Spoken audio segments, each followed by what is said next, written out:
Good morning students. Class 10th में आज फिर से एक नया टॉपिक और टॉपिक का नाम है उत्सर्जन एवं उत्सर्जिया।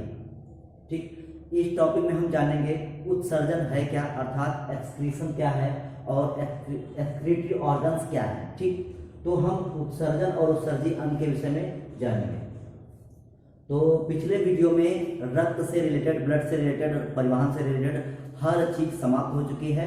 तो आज से फिर से एक नया टॉपिक शुरू होगा, उत्सर्जन। ठीक, तो वीडियो शुरू करने से पहले अगर आप हमारे चैनल पर नए हैं तो चैनल को सब्सक्राइब कर लें, बेल आइकन को दबा दें ताकि आपको वीडियो मिल सके। तो चलिए आइए शुरू करते हैं एक्सक्रीशन एंड एक्सक्रीटरी सिस्टम, तो ऑर्गन्स। तो चलिए सबसे पहले जानते हैं उत्सर्जन क्या होता है। देखिए,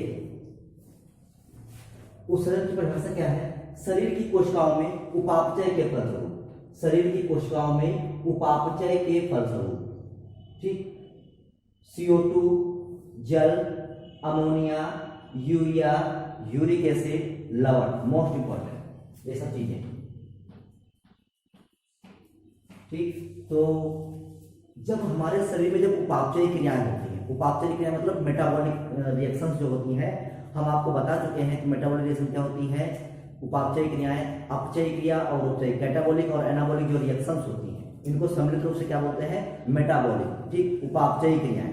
तो शरीर की कोशिकाओं में उपापचय क्रियाओं के फलस्वरूप अर्थात निर्माणात्मक और विखंडात्मक क्रियाओं के फलस्वरूप CO2, जल, अमोनिया, यूरिया, यूरिक एसिड, लवण आदि कई ऐसे अपशिष्ट पदार्थ बनते हैं। ये सब कैसे पदार्थ हैं? ये सब अपशिष्ट पदार्थ हैं, हमारे लिए हानिकारक हैं।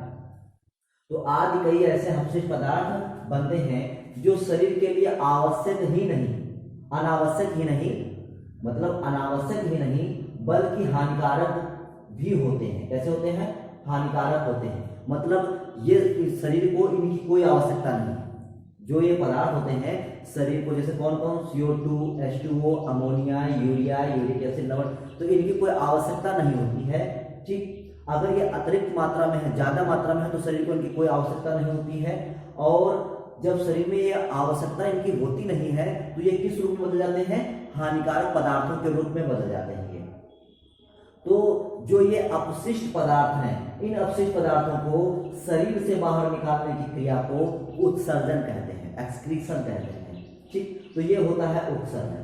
तो हमने उत्सर्जन के विषय में जाना कि शरीर की कोशिकाओं में उपापचय के फलस्वरूप CO2, H2O, ammonia, urea, uric acid, लवण आदि ये सब बनते हैं। तो हमारे शरीर में जब ये ज्यादा मात्रा में बनते हैं तो ये शरीर के लिए अनावश्यक होते हैं, और जब ये अनावश्यक होते हैं तो ये हमारे शरीर को हानि पहुंचाते हैं।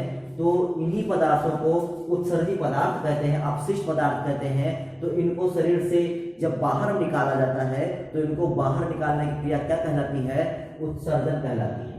आपको बता दें, हो सकता है कि विकल्प में पूछ दे, ऑब्जेक्टिव में पूछ दे कि मनुष्य उत्सर्जन की दृष्टि से कैसा जीव है, तो हम लिखेंगे कि मनुष्य उत्सर्जन की दृष्टि से यूरियोटिलिक है। कैसा है? यूरियोटिलिक। क्यों है यूरियोटिलिक? क्योंकि जो मनुष्य होता है वो यूरिया का उत्सर्जन करता है। काहे का उत्सर्जन करता है? यूरिया का उत्सर्जन करता है, जिस कारण से मनुष्य की श्रेणी में आता है तो यूरियोटिलिक कहलाता है। ठीक, ये हो गया उत्सर्जन। अब आता है मनुष्य के उत्सर्जी अंग, वृक्क अर्थात किडनी। तो मनुष्य के उत्सर्जी अंग क्या होते हैं, कहाँ होते हैं, कहाँ पर स्थित होते हैं, तो हम इनके विषय में जानेंगे। तो जो मनुष्य के उत्सर्जी होते हैं, तो मनुष्य में एक जोड़ी वृक्क, एक जोड़ी मतलब कितने? 2। मनुष्य में एक जोड़ी वृक्क प्रमुख उत्सर्जी अंग होते हैं। ठीक, एक जोड़ी वृक्क प्रमुख उत्सर्जी अंग होते हैं। यह उदर गुहा, ये जो गुहा होती है क्या कहलाती है? उदर गुहा। उदर गुहा से बाहर पीछे की ओर, मतलब ये यहाँ पर उदर गुहा को छोड़ दिया, पीछे की ओर यहाँ पर कशेरुकदंड, क्योंकि बीच में क्या है? कशेरुकदंड है। कशेरुकदंड मतलब रीढ़ की हड्डी। कशेरुकदंड के इधर उधर, कशेरुकदंड बीच में है तो उसके इधर उधर। ठीक, तो उदर गुहा से बाहर, कशेरुकदंड के इधर उधर और यकृत के नीचे स्थित होते हैं। ठीक, कशेरुकदंड के इधर उधर, यकृत के नीचे स्थित होते हैं। और कैसे होते हैं ये गहरे लाल रंग के होते हैं। ठीक, तो ये हो गया इनकी स्थिति के विषय में। तो अब जानते हैं वृक्क, तो दो वृक्क होते हैं, एक लेफ्ट और दूसरा राइट। इंग्लिश में वृक्क को किडनी कहते हैं, तो इसलिए हमने लिख दिया है लेफ्ट किडनी और राइट किडनी। ठीक, अब जो वृक्क होते हैं, वृक्क में जो होता है एक अशुद्ध रुधिर को ले जाने के लिए रीनल वेन होती है, और शुद्ध रुधिर को लाने के लिए रीनल धमनी अर्थात रीनल आर्टरीज होती है। मैंने वेन और आर्टरीज आपको पढ़ाए हैं पिछले वीडियोस में, आप उनको देखेंगे तो और भी समझ में आ जाएगा। तो जो अशुद्ध ब्लड होता है उसको ले जाने के लिए रीनल वेन होती है, और शुद्ध ब्लड लाने के लिए वृक्कों में रीनल आर्टरी होती है।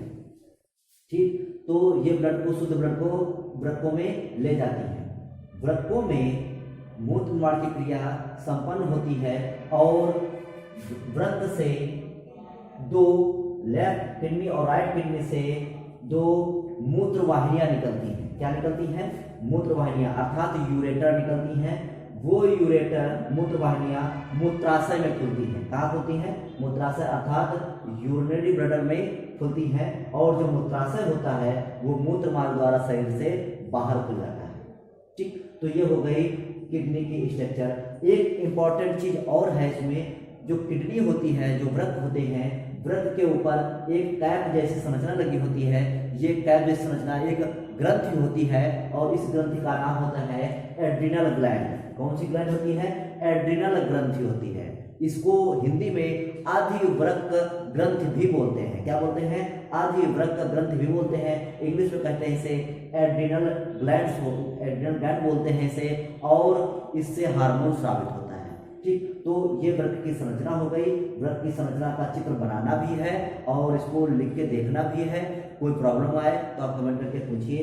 आज के लिए बस इतना ही, तब तक के लिए धन्यवाद। कल फिर मिलेंगे नए वीडियो के साथ। थैंक यू, धन्यवाद।